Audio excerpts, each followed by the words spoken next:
Wahuelela, I'm back. So I want to continue with what happens, the drift. Kind of set up the start of it where doubt started to occur. Not significant doubts, but small doubts. I'm going to try my sunglasses again. One of the doubts that um, I started having was the detail of one set to failure. And that was based upon uh, all the difficulties of trying to make momentary muscular failure successful. It was just so difficult. Let me check my notes here to see what I wanted to say. Oh yeah, okay. So we started training outside the box, so to speak.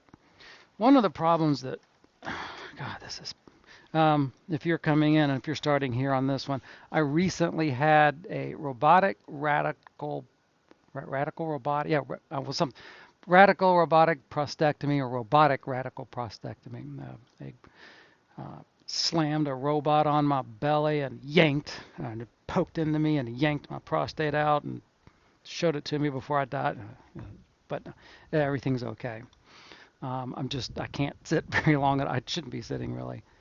It's very uncomfortable. I will be doing a video on this experience and what I think people should do before and after to recover from. Glad I had it. I'm okay. Good. Um, Momentary muscular failure. I'm not going to get into details about the theory about the.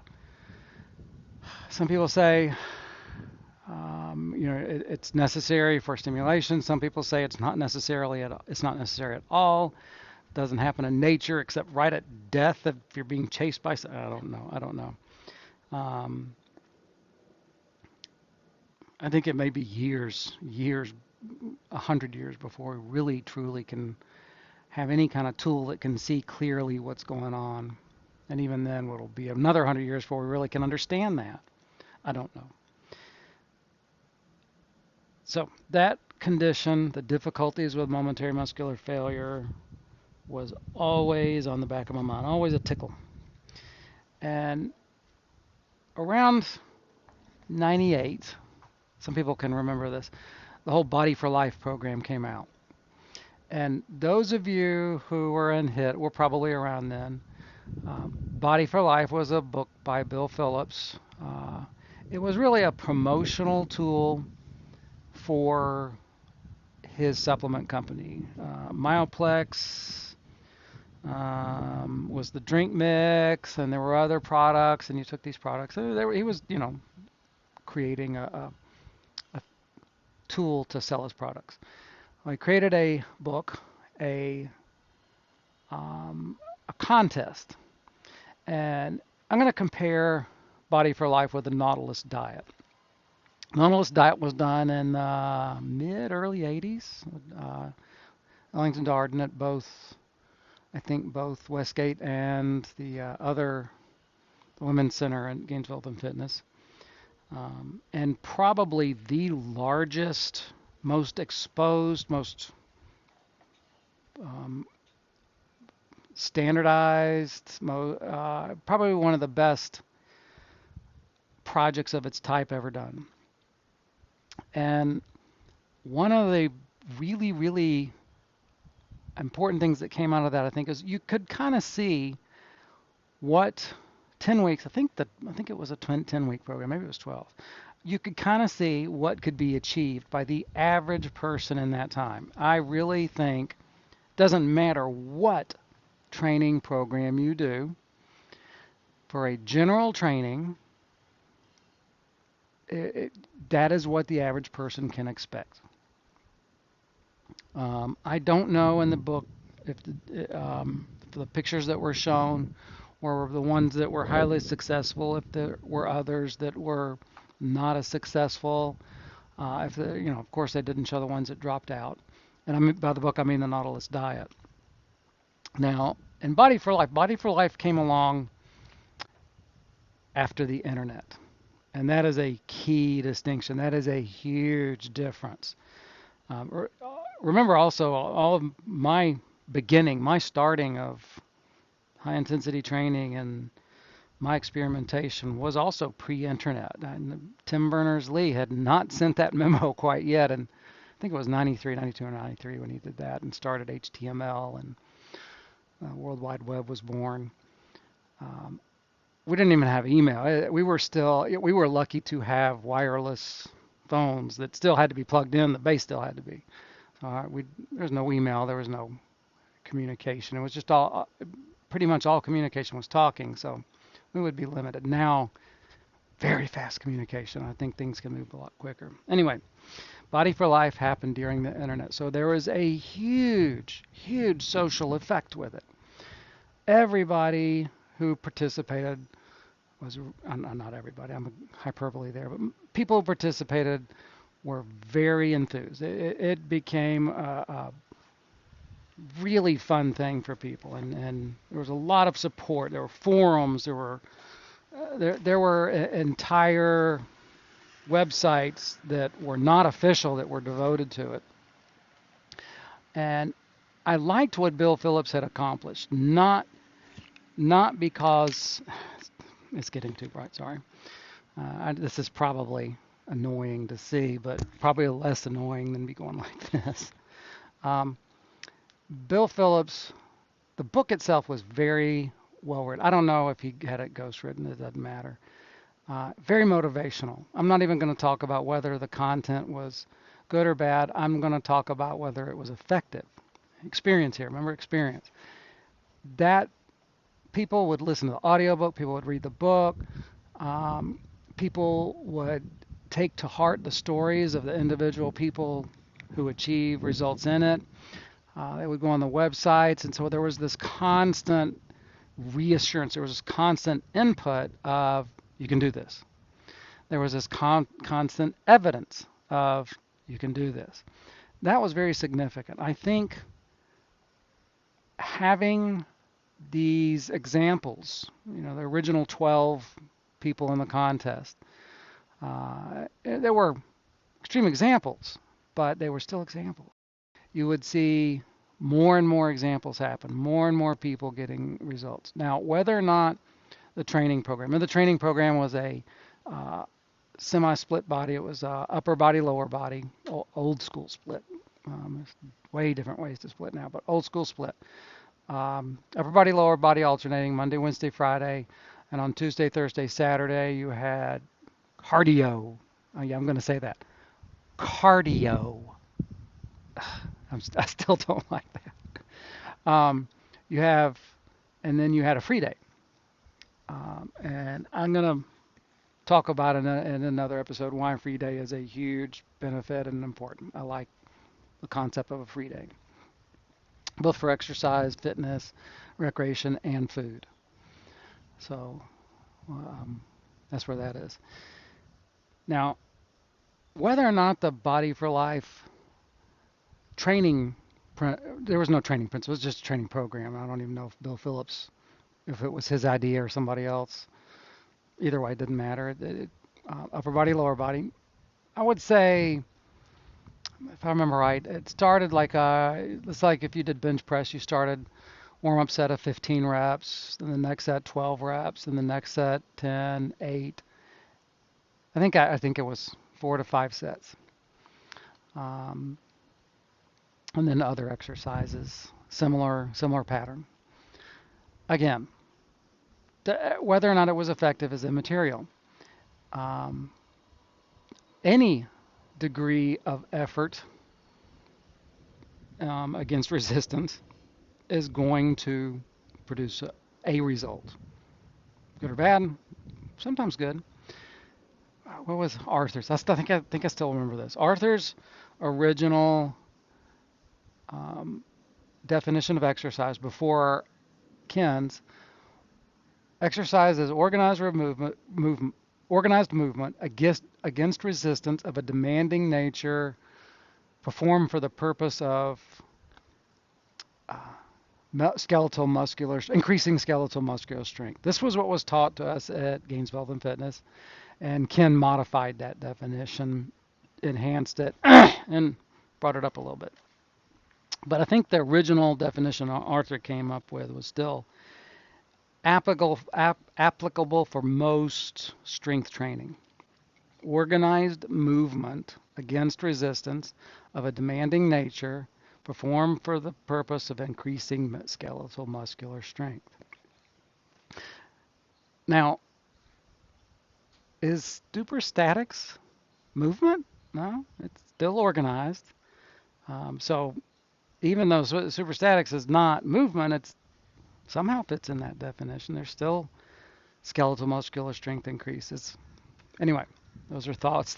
It's not my experience. Body for Life was incredibly inspirational, which was its main thing. As a personal trainer, I started.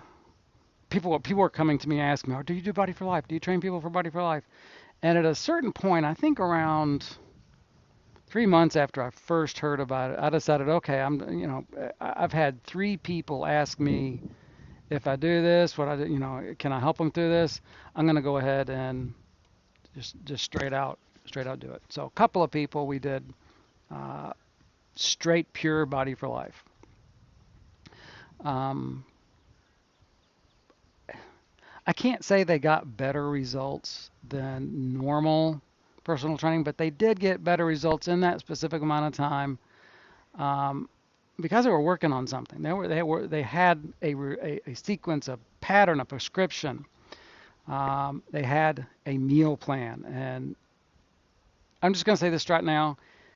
The meal plan is the single most effective tool for controlling your weight, for weight loss, fat loss, muscle gain. The meal plan is in my experience, that is the single most effective tool there is. I'm going to do a section on food and diet, and I'll go deep into that. And again, experience. With Body for Life had the meal plan. People used it, and I really worked people on that meal plan. I would talk to them. I spent a lot of time focusing on that, tweaking it, and we'll go into what I did with that. But the result was okay. Most of the people, a little bit better than what I would see with high intensity training. And I think the little bit better part was mostly due to motivation and inspiration, not science, not technique, not methods. I honestly think the results came from what they did at home, not in the gym. There's that. I decided to try not the Body for Life method. I decided to try something vastly different, and that was from seeing the results of my clients. So I think it's either 99 or 2000. I came up with a workout plan, and I wanted to do drastic. I wanted to go to the other extreme of what we had been doing. I wanted to think different.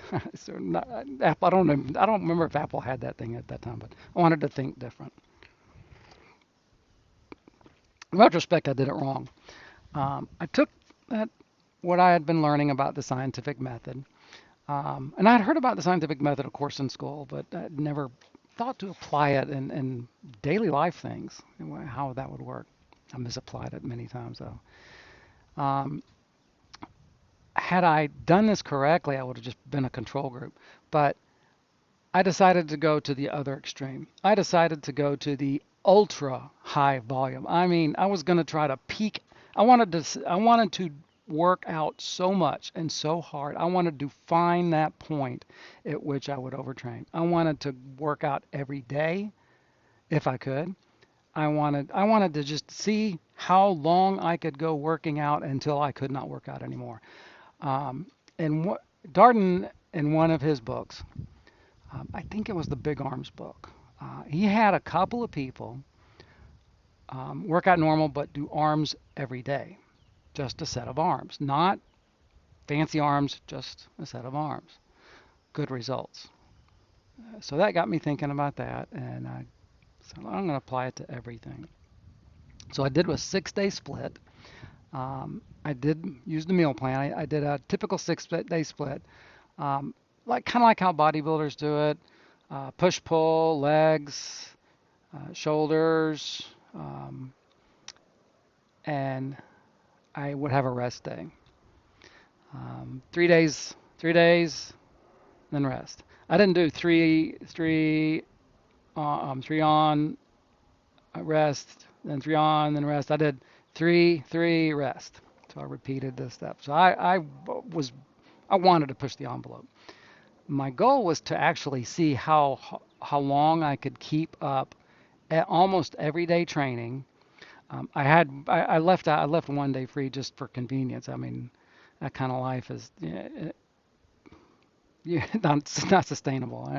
Richard Chartrand, I'm not sure how to say your last name correctly. Richard, please forgive me, and I hope I get it correct someday. But his concept of sustainable fitness and Bill's concept of pain-free fitness.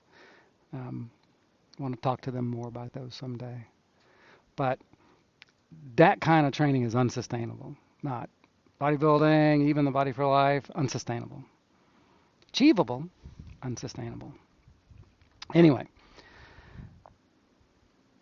this was a 12-week course, not a 12-week program that I set up. And within 2 weeks, I was at 170. Most I'd ever gained within 2 weeks. My arms within 2 weeks, the biggest they got bigger than they had ever gotten doing high intensity. I was slightly over 15 inches. At the end of 12 weeks, here's my results. 189 pounds body weight.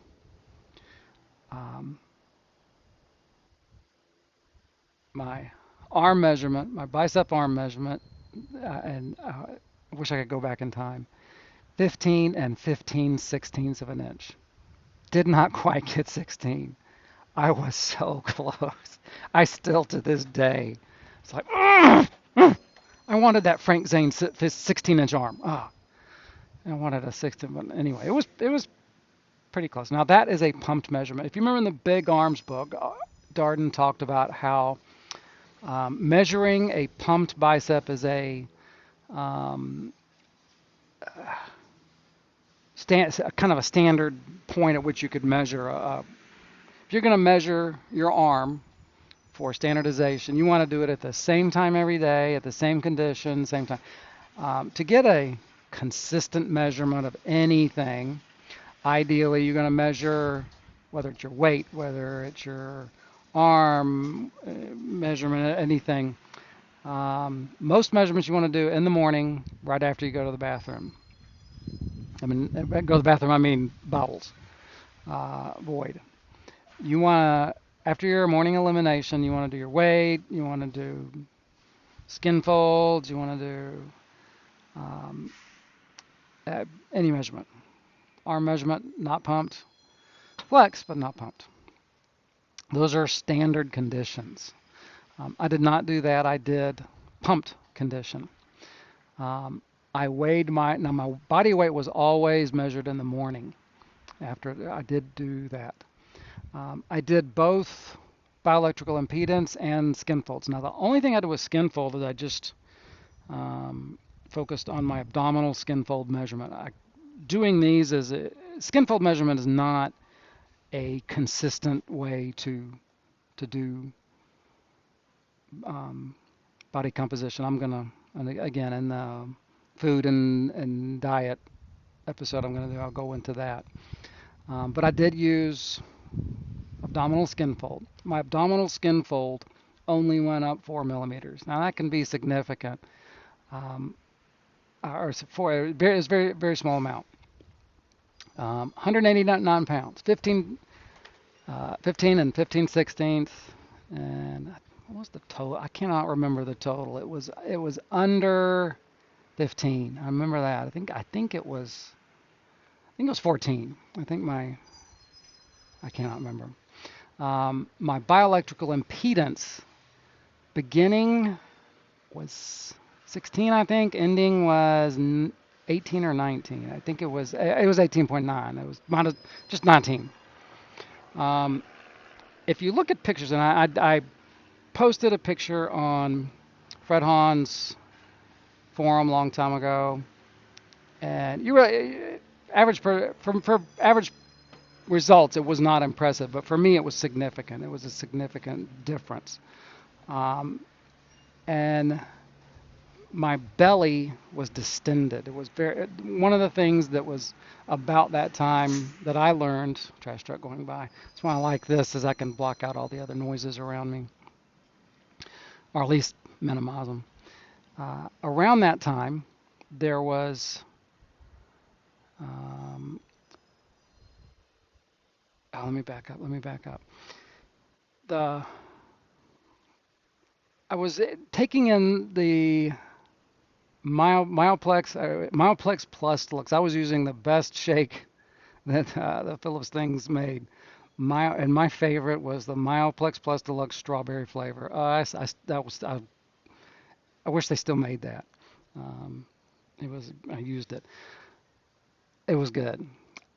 Full disclosure, during that time, I also used a product called by Biotest. It was called Androsol. I also used Androdiol. Now these are body sprays that are supposedly pre-hormones, or basically pre-steroids. Whether or not they worked, I don't know. I don't think they did. I'm not sure. Again, full disclosure, I wanted to make sure uh, that was there. So the supplements I used, Myoplex, Biotest, Androsol, Androdiol, um, and again, I'll let you guys decide or talk about whether or not those products were effective. Um, I, based upon other people, I don't think they were. Um, I don't know what to say about that. That may have been the factor. I don't know. I don't think it was. I had used it before that. I had used it after that, but not the same results. So, don't know. The main thing I learned from that, I didn't like what I achieved. I had gotten what I wanted. I got 189 pounds. Close. I wanted 190, but I think 189. I could have gotten, if I had leaned down, I would have looked really muscular. Um,